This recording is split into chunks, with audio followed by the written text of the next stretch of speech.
என்ன வார்த்தை இது? பைத்தியம் மாதிரி பேசுறாங்கன்றாங்க. இதைத்தான் சட்ட அமைச்சர் சுட்டி காட்டுறாரு. உரிமையில் பேசுவது, வாடா போடா என்ன பேசுவது, இந்த மரபுக்கு விரோதமான வார்த்தைகளை பேசுவது, இதையெல்லாம் அவர்கள் தவிர்க்க வேண்டும். இந்த சைடு கண்ட்ரோல் பண்றதுக்கு வெற்றி தலைவர்களுடைய ஒரே ஒரு கடைக்கன் பார்வை போதும். ஆனா எல்லாரும் கேட்டுக்கொள்ளுங்க, நேரலை கொடுத்துக்கிட்டு இருக்கோம். என்ன வார்த்தை அது? சபைக்கு இல்ல இதை ஏற்றுக்கொள்ள முடியாது, தவறான வார்த்தை. இப்ப அடிக்கிறதுக்கு பாஞ்சு வராரு, கையை வாங்கிட்டு வராரு. இவர் மீது நீங்க தகுந்த நடவடிக்கை எடுக்கணும் என்பதை நான் கேட்டுக்கொள்கிறேன். மின்சாரத்துறை அமைச்சர் இருங்க, நான் சொல்லிட்டு அதுக்கப்புறம் சொல்லணும். தம்பி கொஞ்சம் இருங்க அமைச்சர். அவர் நாங்க சொல்லிடுறோங்க, நாங்களும் அங்க இருந்தாங்க. ஆனா பேசுறத கேட்டுட்டு தாங்க பேசுவான். ஏன் துடிக்கிறீங்க? எல்லாம் வயசு கம்மி, நல்லா துடிக்கிறீங்க நீங்க. அதனால் யாரும் எந்த துரோகம் யாரும் இழைக்க முடியாது. ஒவ்வொரு முதலமைச்சரும் அதுக்காக நடவடிக்கை எடுத்திருக்கிறார்கள். எனவே அந்த துரோகம் என்ற வார்த்தையை எடுத்து விட வேண்டும் என்று கேட்டுக்கொள்கிறேன். கண்டிப்பாக அந்த வார்த்தை அவை குறிப்பில் இருந்து நீக்கப்படுகிறது. அமைச்சர் அவர்கள். மாண்புமிகு பேரவை துணைத் தலைவர் அவர்களே, அதாவது பொதுவாக சொன்னது என்னன்னா, 71 காலத்திலிருந்து இந்த காவேரி கடந்து வந்த காலத்தை பார்த்துருக்கோம். 70களில் வழக்கு தொடுக்கப்பட்டது. அப்போது இருந்த ஐயா மூப்பனார் அவர்கள் மற்றும் விவசாய சங்கங்கள் எல்லாம் சேர்ந்து வழக்கு தொடுக்கப்பட்டது. அதுக்கப்புறம் அந்த வழக்கு ஏன் வாபஸ் பெறப்பட்டது, யார் சொல்லி வாபஸ் பெற்றார்கள், 74ல் எதற்காக அந்த அக்ரிமெண்ட்டை புதுப்பிக்கல, அப்புறம் அப்போ வந்த கச்சத்தீவு, இப்படி நிறைய பேசிட்டே வந்தோம்னா அதை சொல்லி தான் துரோகம் சொல்றாங்க. ஒரு சில வார்த்தைகளை கேட்டாலே இன்னைக்கு எதிர்கட்சியினர் உடனே அவை குறிப்பெல்லாம் நீக்க வேண்டிய அவசியம் இல்லை. ஏன்னா என்றால் இப்ப ஊழல்னு சொன்னா வர்றாங்க, நீங்க எல்லாம் ஊழல் செய்யலான்னு சொன்னா தான் மக்களே முன்வரிசைக்கு வர்றாங்க. நீங்க ஊழல் செய்யலான்னு சொன்னா தான் மக்களே முன்வரிசை வருவாங்க. அந்த மாதிரி இருக்கு. இன்னொரு தாழ்மையான வேண்டுகோள், நிறைய பேர் பொதுமக்கள் என்கிட்ட சொன்னதான், அதாவது எதிர்கட்சியினர் இந்த மாதிரி பெரிய அளவுல முன்வரிசைக்கு வரப்ப நீங்க பேசுறது மட்டும் தான் தெரியுது லைவ்ல. அவங்க பார்க்க வேண்டிய அவசியம் இருக்கு. அவங்களையும் சேர்த்து காட்டுங்கன்னு சொல்றாங்க. ஒருவேளை அந்த லைவ்ல ஸ்பிளிட் பண்ணி அவங்களையும் சேர்த்து காட்டல. ஏன்னா பொதுமக்கள் நிறைய பேர் அவங்க என்ன மாதிரி, ஏன்னா வெளியில பண்ற இதுகள் வேற, பட் உள்ளே அவர்கள் முன்வரிசைக்கு வர்றதையும் பொதுமக்கள் பார்க்கணும்னு ஆசைப்படுறாங்க. ஏன்னா சட்டசபையில் எவ்வளவு தூரம் அநாகரிகமா நடந்துக்கிறாங்களோ அதையும் பார்க்கணும்னு ஆசைப்படுறாங்க. அதற்கும் சேர்த்து நீங்க லைவ்ல அவங்களையும் சேர்த்து காட்டணும்னு ஆசைப்படுறோம். எல்லாவற்றையும் நீக்க வேண்டிய அவசியம் சபையில மாண்பை வாய்ப்பு தரோம். நடுவுல கத்துறது, நடுவுல பேசி முடிச்சுக்கிட்டோம். முதல்வர் பேசுறப்ப குறுக்கிடுறது, இதெல்லாம் தேவையில்லாத விஷயங்கள். எது குறித்து பேசுவோம் அது பேசுவோம். எல்லாவற்றையும் நீக்க வேண்டிய அவசியம் இல்லை. அதை ஆய்வுக்கு எடுத்துக்கலாம். இதுல ஊழலோ துரோகமோ இதெல்லாம் வந்ததுதான். யாரும் இல்லாததெல்லாம் சொல்லல. இது காலகாலமா பேசிட்டு வந்த விவாதங்கள் தான். அதை உடனே நீக்க வேண்டிய, ஆய்வுக்கு எடுத்துக்கிட்டு நீக்கலாம். நன்றி. மாண்புமிகு அவை முன்னவர் அவர்கள், உங்களுக்கு வாய்ப்பு தரேன். உட்காருங்க, வாய்ப்பு வரும். உட்காருங்க.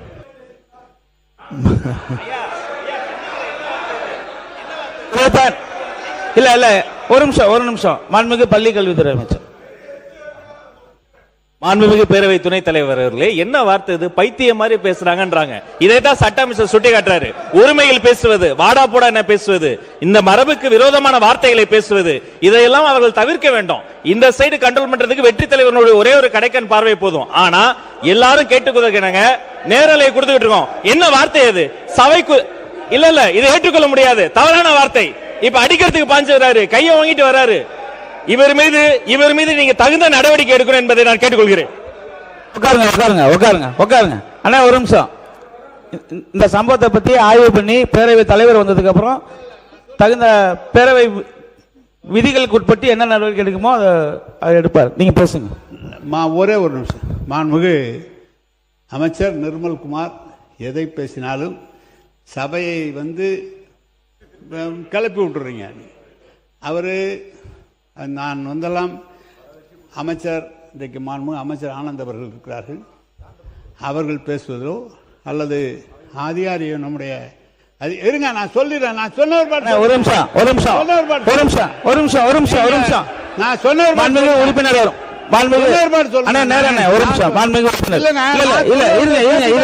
இருங்க, நான் சொல்றேன். இங்க பாருங்க. இருங்க அண்ணா ஒரு நிமிஷம். இல்ல அங்க மைக் கொடுக்காதீங்க, கட் பண்ணுங்க.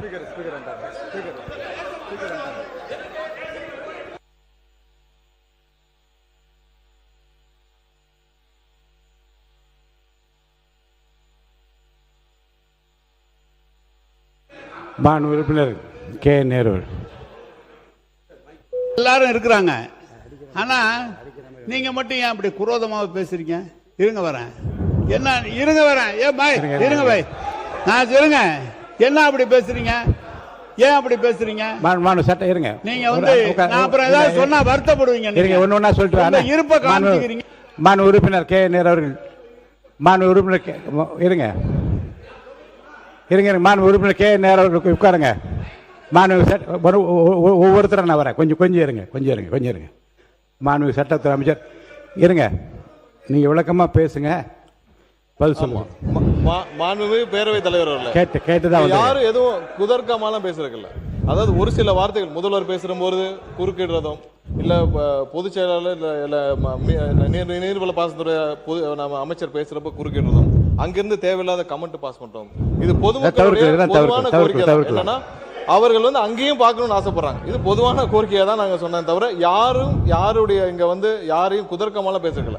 காவேரி விஷயத்துல இதே சபையில பல விவாதங்கள் நடந்திருக்கு. காவேரி விஷயத்துல என்னென்ன கடந்து வந்த பாதை பல விவாதங்கள் நடந்திருக்கு.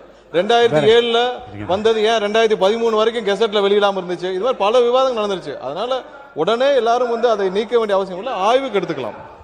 மாண்பு உறுப்பினர் கே நேரு அவர்கள். பேரவைத் தலைவர் அவர்களே, பேரவைத் தலைவர் நடுநிலையாக இருவரையுமே பேச சொல்லி அனுமதித்து வர கருத்துக்களை சொல்கிறார். ஒரு தவறான கருத்து என்றால் நீக்க சொல்கிறார். ஆனால் நேரடியான ஒளிபரப்பு இது நீக்கினாலும் நாங்கள் பத்திரிகையில் தான் வராமல் இருக்குமே தவிர நேரடியாக ஒளிபரப்பாயிரு. எங்களுடைய முகத்தை காண்பிக்கவில்லை என்றெல்லாம் இந்த சட்டமன்றத்தில் எவ்வளவோ நிகழ்ச்சிகளை நாங்கள் பார்த்திருக்கிறோம், எவ்வளவோ காரசாரமான விவாதங்களை நடத்தியிருக்கிறோம். ஆனால் திறந்தாழ்ந்து என்றைக்கும் போனதில்லை. நீங்கள் மக்கள் பார்த்து கொள்ளட்டும். யார் இங்கேயும் காமிங்க அங்கேயும் காமிங்க, மக்கள் தீர்ப்பு சொன்னால் நாங்கள் ஏற்றுக்கிறோம். ஆனால் அமைச்சர் நீங்கள் வந்து தயவுசெய்து சொல்கிறேன், நீங்கள் வந்து எதோ அநாகரிகமானலாம் பேசாதீங்க. அதெல்லாம் பேசாதீங்க, அதெல்லாம் சரியாக இருக்காது. சொல்லுங்க அநாகரிகம். அது அவை முன்னவர் வரேன், நான் வரேன். மாண்புமிகு பேரவை தலைவர் அவர்களே, அதுபோன்ற வார்த்தைகள் பேசவில்லை என்று அவர் சொல்லியிருக்கிறார். அதே நிறைவாக இருங்க சொல்றாருப்பா. ஆகவே அவர் சொன்னது ஒன்றே ஒன்றுதான், அந்த பகுதியிலும் காட்டுங்கள் மக்கள் பார்க்கட்டும்னு தான் சொன்னார், தவிர வேற ஒன்றும் இல்லை. தயவு கூர்ந்து ஆகவே மாண்புமிகு உங்களை பார்க்குறேங்க, மாண்புமிகு நம்முடைய எதிர்க்கட்சி துணைத் தலைவர் அவர்கள் இங்கே பேசுகிற போது சொன்னார்கள் காவிரி நீர் பிரச்சனையை பற்றி.